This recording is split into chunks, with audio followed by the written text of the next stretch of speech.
My name is Mary. I'm a 40-year-old housewife. My husband, Tom, is 35 years old, and we are married for 5 years now. We have been living happily with just the two of us. My mother died very early, and since then, my father has raised me as a single father while he was a full-time worker. I was worried for my father that he would be alone if I get married, so even though I was dating someone, it was very difficult for me to make the decision of getting married. So every time I hesitate about getting married, he would think that I am too busy being on the internet. It was then that I met my current husband, Tom. My husband, Tom, understood that I cared about my father and even said that if I wanted to, we could live with our father when we got married. That was the deciding factor in my decision to marry Tom. My father was very happy for me when he heard that I was getting married to Tom. I am very happy for you, Mary. I am sure that your mother is happy for you too. Don't worry about me. Mary, just think about being happy with Tom. Tom, please take care of my precious daughter as well. Please make her happy for all the hardships she had to endure since I was a single father. Although my father had never mentioned it before, he was worried that his daughter was being turned down for marriage because she's being raised by a single parent, or that she was unable to marry because she was concerned for him. My father worked as a company employee and also managed real estates. For our wedding gift from my father, we got a new house where we lived happily. And then, 2 years ago, my father retired from work when he was 65 years old. After he retired from work, my father became less energetic and grew old. So, I started calling my father's house at a certain time every day and visited him at his home quite frequently to check on my father. When my husband's department at work changed, he started to work more overtime, and I started visiting my father's house more frequently. One day, when I couldn't reach my father when I called him at the usual time, I became very concerned and decided to go check on him. When I went there, I found my father collapsed in the bathroom. I immediately called an ambulance, but my father did not regain consciousness even after being rushed to the hospital. After being tested, he was diagnosed as cerebral hemorrhage, and we decided to hospitalize him. I went to visit him every day, but my father passed away without waking up and regaining consciousness. I arranged his funeral and other formalities, even though it was very hard and sad for me to see my father off. The wake and the funeral were held within my family, but relatives who were after the assets swarmed us like hyenas, saying that they had been promised to be given inheritance by my father, which made this situation very difficult and hard on me. However, thanks to the fact that my father had left a solid will in my name, I was able to inherit all of his estate, including his savings and real estate. This will made my heart filled with love for my father even after his death. At the time, I had no idea that there will be more harder times than this. My husband, Ben's family, is relatively full of sensible people, but there is the one relative, my sister-in-law, Jane, who is very sloppy with her finances. Hey, Mary. I heard you inherited a lot from your father, didn't you? Even though we are in-laws, we did become sisters, so please help me out because I actually need help. Jane was in debt, and she was coming to me for money for some time now, even prior to my father's death. Every time she comes to me for money, I rejected the request, but since she has been very persistent recently, I am very stressed out about this. Then one day, I received an invitation letter which was addressed to me. The invitation letter was about the high school reunion. When I was contemplating about RSVPing to the reunion, that's when Tom approached me. Honey, why such a stern face? I have a reunion coming up, but my father just passed away and I don't really feel like going to it. You should go to change your mood. I know you're very sad, but your father won't be happy if you keep on just moping around. That is true. Since Tom recommended, I have decided to attend the reunion. Then, the day of reunion came. I was enjoying conversation with my old high school friends I hadn't seen in a long time. When I went to get a new drink and was alone, one of my old classmates approached me. Hey, Mary. Long time no see. Hey. I'm sorry. Have we met? Yes, we have met. Don't you recognize me? I'm Josh, your old classmate. Even when he told me his name, I still couldn't remember him, but he seems to definitely remember me. Why don't we catch up? When I didn't know what to do, Mary, what's going on? Did you get my Coke? Jessica questioned me. Thanks to her, I said, "Sorry, my friend is waiting on me, so I should go." And I was able to leave him behind. When I returned, Jessica looked worried. Hey, Mary, is everything okay? Did he say or do something to you? We were just talking a little bit. He said he was Josh, but I don't recall any Josh. Do you know him? Yeah, he's that preppy guy who was the captain of our basketball team. He was the heartthrob who was very athletic and was good looking. Oh, yeah. Since he changed his hairstyle, and we didn't have anything in common back then, I didn't notice him. You better watch out for him. He's still known to be fooling around. Since he has been checking you out today, maybe he caught your attention. No way. I am married now, and I don't look like his type to fool around. Even though I scoffed off what Jessica was telling me, Josh kept on trying to talk to me. So every time Josh would get close, I would try to talk and look busy with other people, but when the reunion was about to end, he got the chance to talk to me. Mary, are you trying to avoid me? If you are, I am hurt. Or are you trying to play hard to get with me? Oh, please. I'm not trying to play hard to get. You shouldn't be mad. I'm just playing with you.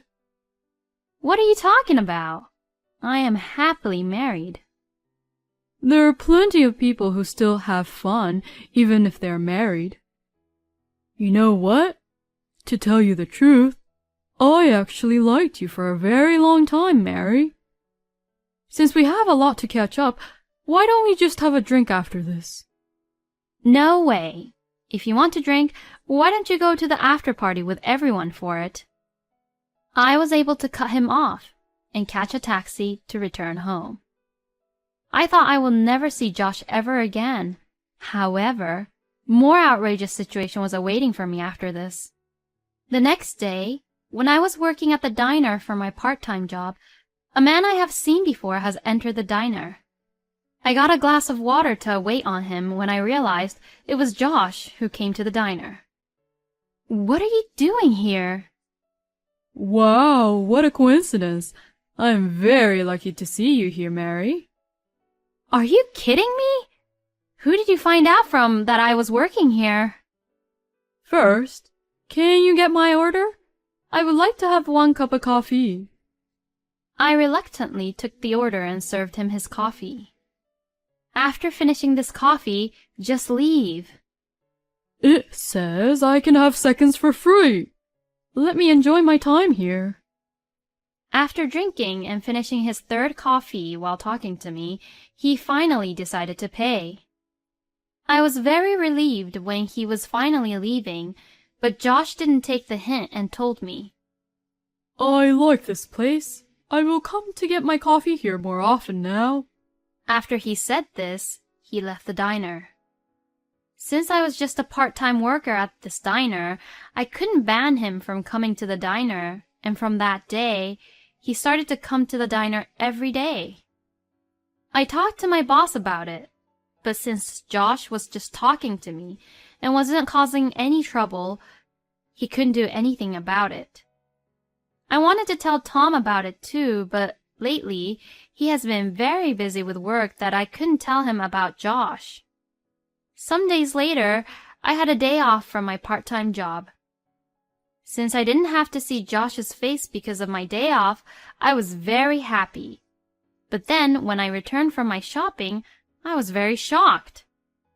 Mary, welcome back. You were gone for a very long time. Josh was in front of my house. Why are you in front of my house? How did you find out where I live? Because we are soulmates. I know where you are. Stop freaking me out and please leave. You are cold-hearted. You should choose me instead of your husband, who is always not at home because of work all the time. I will and can give you good times. As he said that, Josh hugged me from behind. A chill ran down my spine, and I couldn't take it any more of this from Josh. I found myself pushing Josh away. Then, a few days later, on a rare occasion of when Tom was at home, my sister-in-law, Jane, came to visit. Tom said, "We need to talk," and had a very serious face with Jane beside him. "I had the feeling that you were acting very weird after that reunion and then realized. You are seeing someone else, aren't you?" Huh? What are you talking about? Don't pretend you don't know what we are talking about. We have evidence. Jane got out an envelope, which she turned upside down in front of me. Then, from the envelope, tons of photos of me and Josh pictured together fell. The pictures of us together at the reunion, and the pictures of us together at the diner. And also the picture of Josh hugging me right in front of my house. Only from looking at the pictures, it seemed that I was having an affair with Josh. "See, this is the evidence. I am getting divorced with you. Pay the alimony of $50,000 all at once." Tom and Jane are grinning when he said this, and made it obvious that they are trying to frame me to get a divorce with me. I pretended to not know anything about them trying to frame me and decided to divorce Tom. Fine. As you say that you have the evidence, let's get a divorce. You can rest assured that alimony and property division will be taken care of. To my words, Tom and Jane looked at each other smiling. I have no intention of letting them go off the hook so easily. From here on, they will pay for what they have done to me. Oh yeah, what I inherited from my father won't be the subject to property division. "What?" Tom and Jane was stunned when they heard this. It was Tom who came to his senses first. "Why not? You're supposed to split all the money earned after marriage equally." That's right. If it is the money earned by working during the marriage, we should split it equally because we cooperated. But the property I inherited from my deceased parents wasn't acquired through the cooperation of you, was it? The property I inherited is called separate estate, which is not the subject of splitting it equally. Didn't you know? That's too bad, since you were only just after my inheritance. "What?" Do you want to know why I know this? Josh, who is in all of these photos, told me everything. The day Josh came to my house, I called the police on him. He was warned by the police, and after that, very next day, he got scared and he came back to see me. "I am very sorry. Jane, my coworker asked me to flirt with you." Josh got down on his knees to apologize and started to talk about everything he knew. To my surprise, Jane was the coworker who had asked Josh to do so. When Jane heard about the reunion from Tom, she asked Josh, Hey, Josh, are you attending the same reunion as Mary is attending? If so, could you set a honey trap on her for me? If my brother can get a divorce from Mary, then Tom will get property division, and if all goes well, you will get your share for helping us out." By promising his share, Jane was sure that Tom and I will get a divorce. Because Josh wanted some money, he started flirting with me, and Jane tried to take pictures of that. That's how they got the fake evidence photos and tried to get money out of me. Hold on. I told Josh to flirt with you? Where's the evidence of that? You're the one who's making up everything, aren't you? Jane denied everything. "Oh, I have evidence. Look at this." Then I showed my screen of my smartphone. I actually saved the screenshot of the conversation of Josh and Jane on WhatsApp, and I also have the screenshot of Tom and Jane's conversation on WhatsApp. The conversation included such as, "I was very surprised. I didn't expect that I would bump into you in front of the Holiday Inn."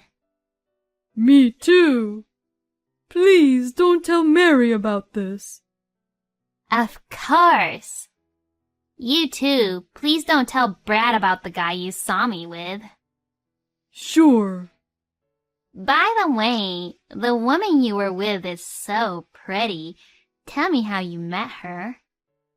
She is from my department, and I work with her. I met her at my work. We're together every day, and I can't be happier. You are with her every day.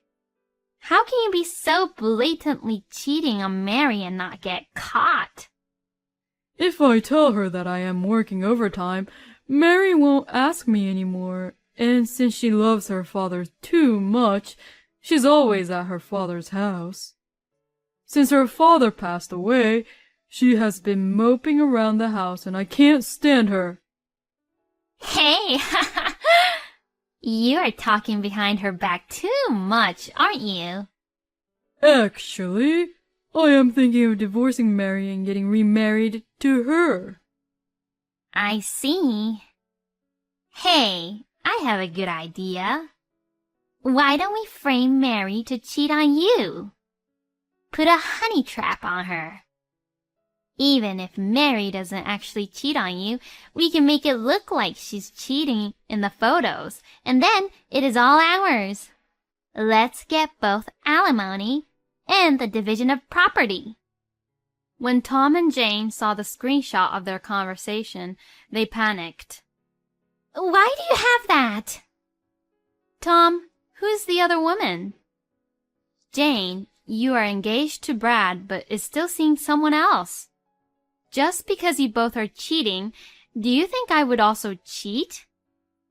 Give me your phone. Delete it at once. Tom tried to take the phone away from me. Oopsie! My hand slipped. No way! My father? What? Oh my God! Hurry up! Hurry up and cancel the photos she has sent to him. They were both rushing, trying to cancel what I have sent to the father-in-law, but before they could do so, my father-in-law saw and read what I have sent. When Tom and Jane found out that I accidentally sent the screenshots to their father, they turned pale. Then right after that, my father-in-law, Ben, has called me on my phone. Tom, it's your fault, so you should pick up the phone. No way, Jane. You're the one who came up with this plan, so you should take the responsibility and pick up the phone.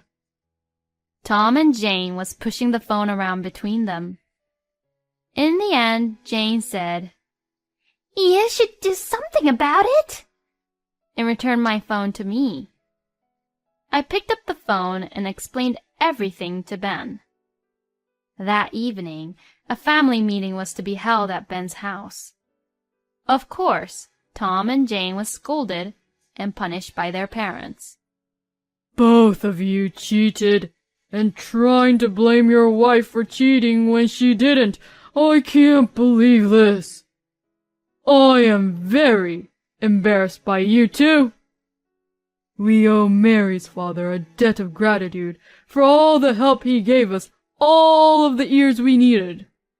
How dare you repay that favor by doing such horrible things?" My mother-in-law, who is usually very calm, is looking at her children like as if they are pieces of filth, and Ben was just very angry with them. In fact, my father and my father-in-law had a long business relationship, and my father always helped Ben when he was in trouble. Ben turned to me and bowed deeply. "Mary, I apologize for my children for causing you such trouble. I have no words to express how sorry we are." Since Ben urged me into it, I decided to file a claim for alimony to Jane, Tom, and Josh. However, even though we were still discussing divorce and alimony, my husband packed his bags and left, and wasn't able to reach him by phone. When I asked my in-laws about the whereabouts of Tom, they didn't know where he was, but I had a feeling of where he was, so I hired and requested an investigator to find him. Then it turned out that Tom was crashing at his co-worker's house, who he was having an affair with. I was just stunned. So I decided to send the photos of him having an affair with a co-worker to the workplace, and also demanded Tom for the alimony. This made Tom and his mistress's position in the company worse, and my husband was sent away to a department which was for like an outcast. Since the mistress was a temp worker at the company, she got laid off quickly. The company who sponsored her as a temp worker was reported of this also. While having Tom being investigated, I also investigated about Jane and found out that she was seeing not one, but 2 other men. I told this to Brad, Jane's fiancé, and his family, so they filed her for her unfaithfulness. Of course, Brad and Jane is not engaged anymore. Brad requested for alimony from Jane. After that, Tom and Jane were so distressed that they cried to their parents, but they did not help them and just disowned them. When Tom and Jane just tried to frame me, they didn't expect that things will take wrong turns for them. And thanks to my lawyer, I was able to finalize my divorce. While I felt that it was finally over, I also realized that now that my father had passed away, I was now alone. I thought I would be lonely, but thanks to my friends who knew about what was going on encouraged me, and thanks to my former in-laws who cared and took care of me, I am surprisingly having a good time. Every once in a while, my ex-husband, Tom, would call and say, "You were and are the one. Let's get back together."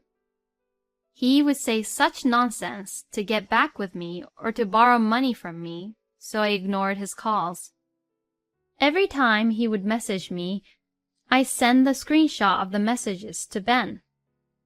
Then, Ben will scold and punish Tom about it. I don't think Tom hasn't learned. Maybe Tom doesn't even have the brain to learn. Since then, Josh doesn't show up to my diner anymore, and since now I am single and not dependent to anyone, I decided to work as a full-time worker.